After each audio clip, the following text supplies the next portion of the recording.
Hello and welcome to tonight's travel themed video. Basically, I'm going to take you around one of my photo trips that I took a few years ago and just want to talk through a few photos, how I got them, where they are, and a little bit about this location. So I want to take you guys to Iceland. So Iceland is one of the most popular, for a reason, locations that photographers can ever go. Now, this is not a location that you need to even take the camera to. It's one of the most amazing places that I've ever seen, and probably anybody can ever see in their lifetime.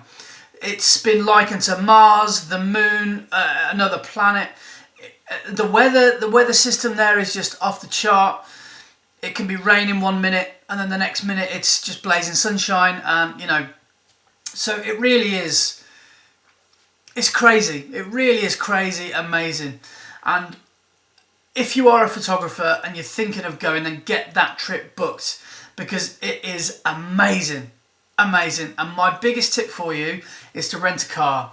So me and Laura went there in November 2015, and we rented a car and we drove around. Well, we basically scratched the surface of Iceland. We probably covered about 5%, 1% even of Iceland, and what we saw was amazing. So let's get straight into this panorama then.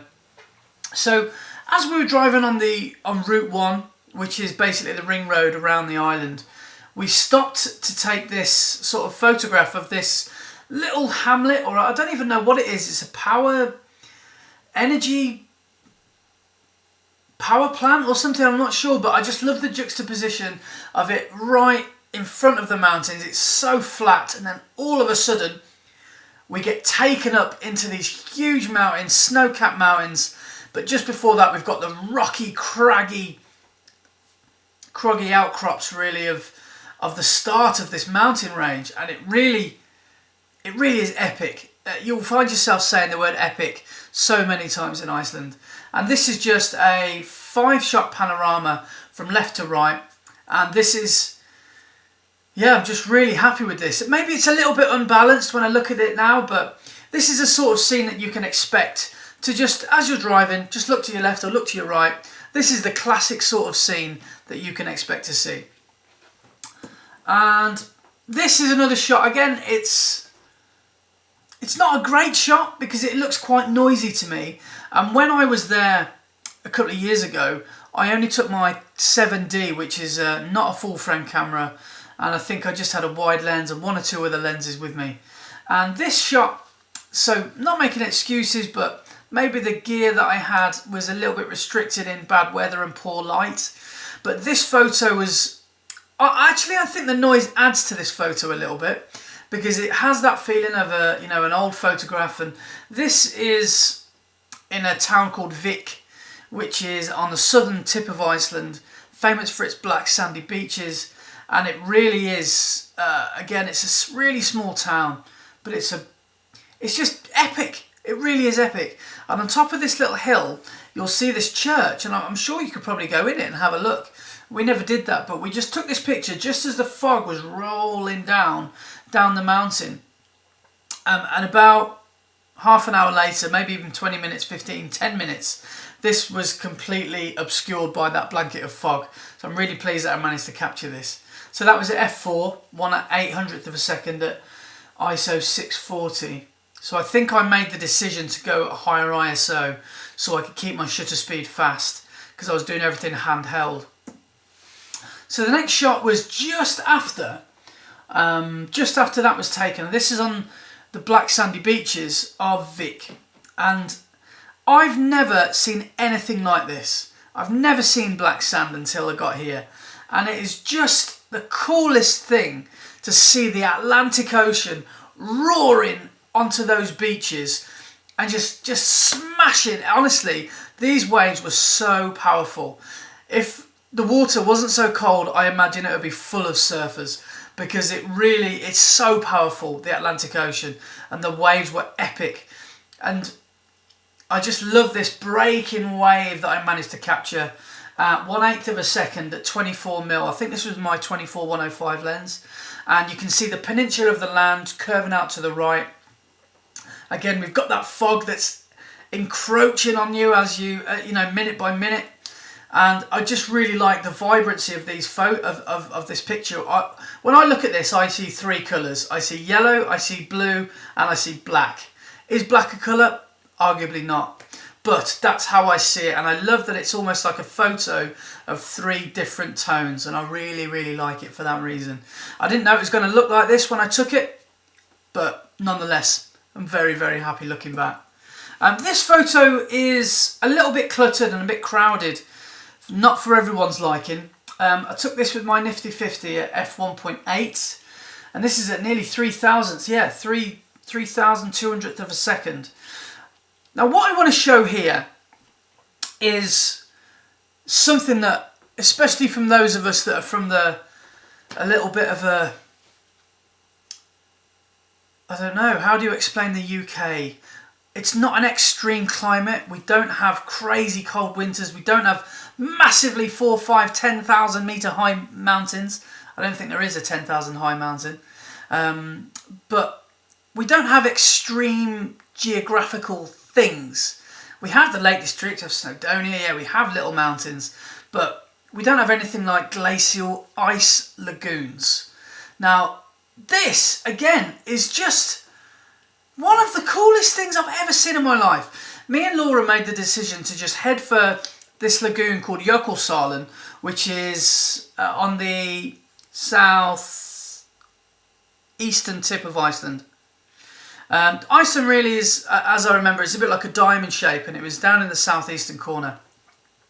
And we got here for sunrise, which at the time was about 8:30, 9 o'clock, and we got a lovely show of colour. But I mean, I didn't even include this in this photo. I just wanted to show how different all the icebergs are. I mean, we can see some little bits of water in, the bottom left-hand corner, but just the texture of these icebergs. And what I love about this is you never really know the scale. Is this macro? Is this a wide shot? Well, we know it's not wide because it's nifty 50. But if I told you that some of those icebergs in the background were bigger than houses, it's just a really chaotic, kind of crazy image, and for that reason I really like it. And here we got a really amazing sunrise, and we can see the sun. Well, the sun I think was over on my left shoulder, beating down onto the icebergs, and behind we've got the mountains, and in the distance I think that's one of the glaciers on the right hand side. And this is a panorama with my 50mm, and I literally took, I think, 8 images vertical, and I stitched them all together. And again, it's a crazy image, but I really like it. I'm really happy with this one. This one is more of a personal, I like this for more of a personal note. Now, one of the nights that we were there, we decided to spend a little bit more money than we normally would at an Airbnb, and we got a private, how do we call this, a lodge, and it had a hot tub, and it was just perfect.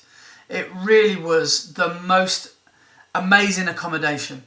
It was epic. The road to find this place was beautiful. The whole point of getting this place was we were in the middle of nowhere. We thought we might have got a Northern Lights show, but we didn't see them for the whole time. But this shot is just of the sunrise coming, the sun bursting through the clouds.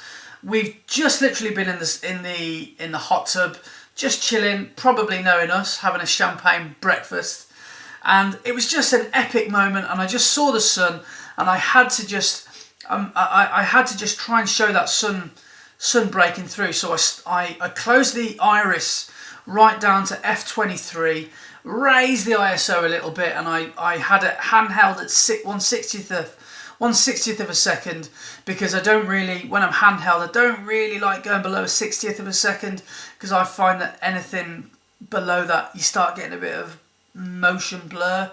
So with this, I've just got the sun blasting the front of the lodge. We can see that really cool lens flare. You've probably seen in other videos that I've done that I'm a real big fan of lens flare. I think it really adds something quite cool. And I just love the warmth and the colour of it. And we've got some nice clouds as well, high in the sky. And yeah, I just really like this image. It's got a real beautiful waking up feel to me. It's got an uplifting feel, this photo. Moving on now to this one. This is more of an architectural kind of shot. Now in Reykjavik, there is a cathedral which, correct me if I'm wrong, I think is pronounced Hallgrimskirkja. I'll try that again. Hallgrimskirkja. Hallgrimskirkja, something like that. And it's, as you can see, it's a really unique, epic design. And I love the way that we've got light flares, lens flares, and we can see the cross at the top. And again, I don't normally tilt the lens, but I think I had to tilt it on this occasion because of the surface that I was resting on. I don't think I had a tripod with me that night, so I had to improvise. And I think I was on a slightly uneven surface. But I really, really like the effect. We've got a little bit of light pollution in the background, which is illuminating the clouds. And this is what, a 10-second exposure at ISO 500. And I think this is a really cool image. So I probably could have improved on this photo if I'd had maybe the tripod with me. It's not the best photo in the world, but that's the whole point of me doing these little travel roundups, really, is to show you my personal account of what I captured on that trip. And if you go, gives you an idea of some shots that you've got. But again, a really, really, really cool capital city Reykjavik is. It's very small. I can't really compare it with a British capital city or regional city because it's so different. But it's got a very Scandinavian feel, obviously, but it's just really cool. It's so cool, and I've said that word so many times that it's really cool. But it is. You've got to see it for yourself if you haven't been. And finally, the Blue Lagoon. Now, this was probably the most touristy thing that we did. We went to see the geysers, the glaciers. I'm not really sure how you pronounce it. And they were a little bit disappointing or underwhelming, should I say. But this, I thought this had the potential to be exactly the same. A little bit touristy, a little bit rubbish, a bit overpriced. But this was one of the most memorable things that I've done in my life. So I got this for Laura as a surprise on our last day. And it's a thermal spa. I don't know how they do it. I literally do not know how this water is regulated at certain temperatures. But it's the most beautiful, purifying experience that you can hope to wish for. The outside temperature at this time was probably about 3 or 4 degrees, and under the water, I mean, I wouldn't like to guess, but if I had to, I'd say about 40, 35 degrees. It was very, very nice and warm, and if you get there nice and early, you can get the freedom of the pools, really. So I'd recommend that. But yeah, a great experience. And it's right next to the airport. So if you rent a car and your flight is in the afternoon or the evening, make sure you hit up the Blue Lagoon, because it's just really cool. It's amazing. It's full of tourists, as you can imagine. But it's just a really cool way to meet people as well. You can chat to people from all over the world because everyone's really friendly who goes there. The majority of people are. But Blue Lagoon, Iceland, amazing, amazing place. Just the perfect way to end your trip if you stay there for a few days or a week or however long you stay. But just to recap then over some of my images, I mean, I've only chosen 8 from, I took lots and lots of pictures. And what I'm going to do, in the description, head on to the description, have a look at my blog. Now, I wrote this blog 2 years ago, I think, so bear that in mind. But again, when I look back over the blog, I've just got really fond memories of the place. It's amazing. Iceland's a sort of place that you can probably go again and again and again and again and see new things. And So, for example, you'll be driving down the road and you'll just see an amazing waterfall to your left or to your right, and it's like a welcome to Iceland kind of scenario. You just don't see this when you're driving, you know, on the M6. And for those of you who don't know what the M6 is, then pray that you never have to know what the M6 is. But epic place, amazing scenery, just invigorating, spiritual kind of place, most friendly people, really just amazing epic landscapes, and it's all within an easy drive. So get a cheap flight there, especially if you're from Europe or mainland UK. Get a cheap flight over there. Make sure you get a car, Airbnb your way around the island. Don't take the coach trips because you get like 5 minutes off the coach. 400 people all rush to take the same picture, and by the time you've got it, you've got to get back on the coach. So rent a car, plus it probably works out cheaper as well. And Iceland's not as expensive as you think it is if you spend your money in the right places. So thanks for watching, folks. I hope you've enjoyed this little retrospective look at Iceland. I really want to go again. There's lots of things I do differently and lots of things that I want to do if I go again, when I go again. But as I said, thanks for watching, folks. Like, comment, subscribe if you haven't done already, and tell your friends. See you on the next one, folks.